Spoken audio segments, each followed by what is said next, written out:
শুধু দর্শক বন্ধু, আপনারা দেখছেন একে নিউজ বাংলা। আর এই মুহূর্তে উপস্থিত রয়েছে ক্যানিং পূর্ব বিধানসভা উত্তর পাতিখালী 26শে বিধানসভায়। মূলত লড়াই হয়েছে তৃণমূল এবং আইএসএফ এর মধ্যে, কিন্তু সেই জায়গা থেকে তৃণমূলের প্রার্থী বাহারুল ইসলাম তিনি এই জায়গা থেকে জয়ী হয়। হেরে গেছেন আরাবুল ইসলাম।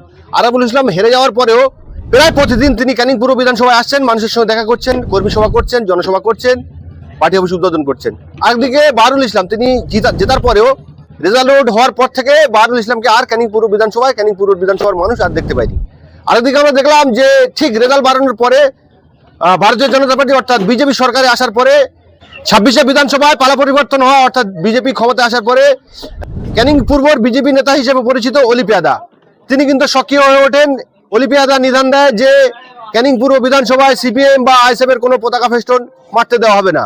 তার মধ্যে দেখতে পেলাম যে অলি পেয়াদার বাড়ি বেশ কয়েকটি বোমা মারা হয়। আরাবুল ইসলামকে সরাসরি কিন্তু দায়ী করেন এবং তদন্ত নামে প্রশাসন তদন্ত নেমে এখনো পর্যন্ত কাউকে গ্রেফতার করতে পারেনি। আরাবুল ইসলাম সাহেব বলছেন যে এরা সমস্ত অলি পেয়াদার সাজানো ঘটনা, প্রশাসনও বুঝতে পেরেছে, সেই জন্য প্রশাসন আমাদেরকে আশ্বাস দিয়েছেন যে আর 3 থেকে 4 দিনের মধ্যে অলি পেয়াদার বাড়ি কারা বোমা হামলা করেছিল তাদের চিহ্নিত করা যাবে বা তাদের খুঁজে বার করা যাবে।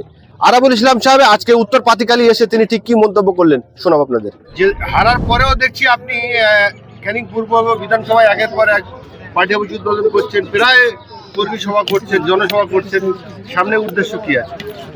আপনারা জানেন উদ্দেশ্য বলে কিছু নেই, সামনে পঞ্চায়েত নির্বাচন আছে। এরা যেভাবে চুরি করে আমাকে হারিয়েছে, আমরা পঞ্চায়েত নির্বাচনে তার জবাবটা দেবো। কেন?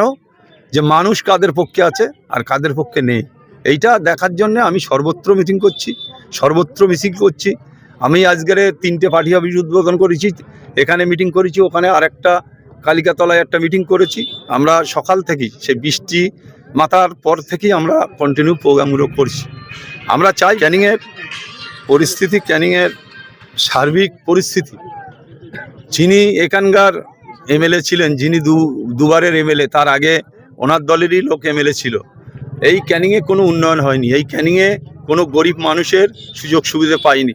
তাই আমরা চেষ্টা করছি, ডবল ইঞ্জিন সরকার, আমরা তাদের কাছে আবেদন রাখবো যে ক্যানিংয়ে পিছিয়ে পড়া মানুষদের জন্য যেসব প্রকল্প আসবে যেন পরিপূর্ণভাবে ক্যানিংয়ের মানুষ পায়, সেটা আমরা আশা করছি, আমরা সেটা চেষ্টাও করব। এই কারণে আমি ক্যানিংয়ে সর্বত্র ঘুরে বেড়াচ্ছি, মানুষের কাছে যাচ্ছি, মানুষের ক্ষোভ দুঃখ বেদনার কথা শুনছি। আমরা চাই আগামী দিন ক্যানিংয়ের মানুষ সার্বিক উন্নয়নে থাকুক। সারা জায়গায় ঘুরছেন, মানুষের সঙ্গে দেখা করছেন, পার্টি অফিস উদ্বোধন করছেন, কতটা সাড়া পাচ্ছেন? প্রচুর মানুষের সাড়া পাচ্ছি, প্রচুর, হাজারে মানুষ, সব জায়গায় এরকম ধরনের মানুষ বেরোচ্ছে, রাস্তায় মহিলারা প্রচুর বেরোচ্ছে।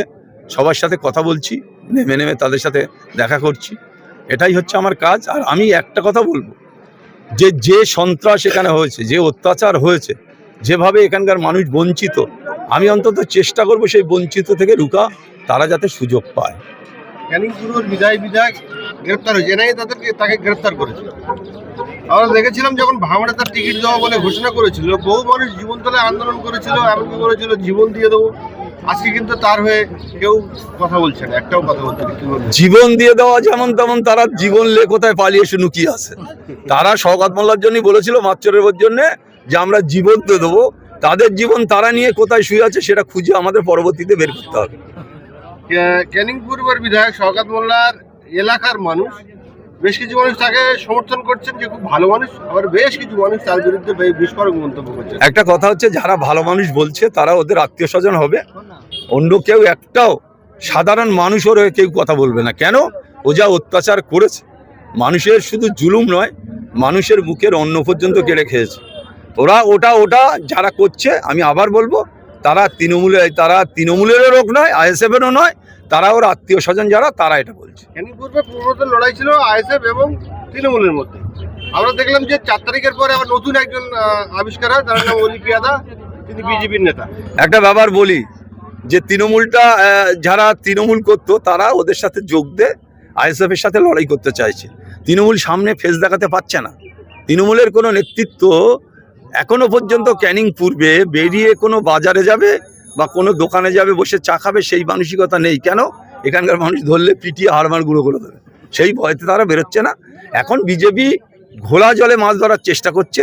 কিছু তৃণমূলের যারা দুষ্কৃত, যারা তোলাবাজ, এরম কিছু তৃণমূলের নেতৃত্ব ওদের সাথে যাচ্ছে, তারা চেষ্টা করছে আইএসএফ এর সাথে লড়াই করে গন্ডগোল করে এলাকায় অশান্তি করার চেষ্টা করছে।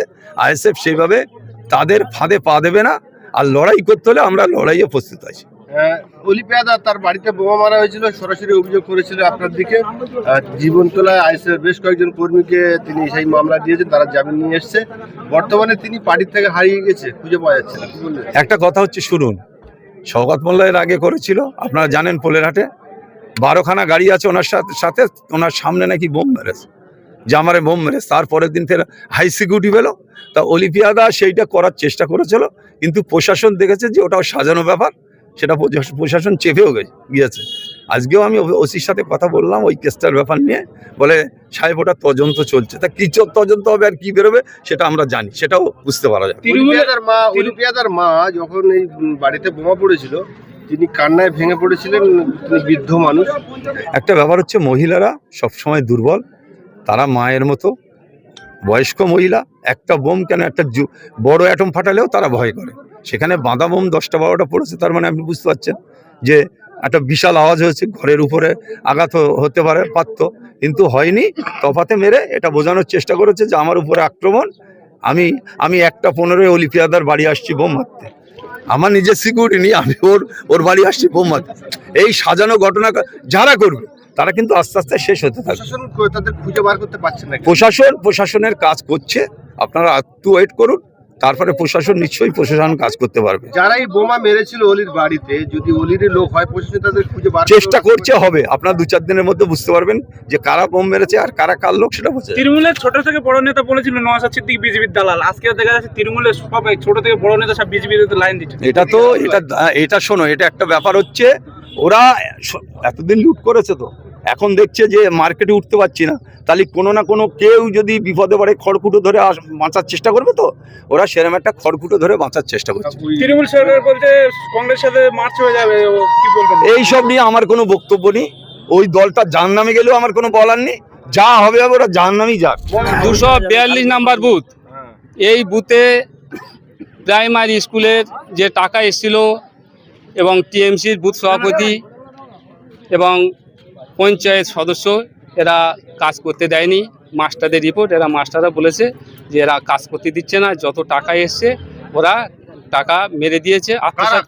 টিএমসির বুথ সভাপতি এরা টাকা মেরে দিয়েছে। আইসিডিএসি স্কুলের 12 লাখ টাকা এসছে, 4 লাখ টাকা কাজ করেছে, বাদ বাকি টাকা এরা মেরে দিয়েছে। নাম কি?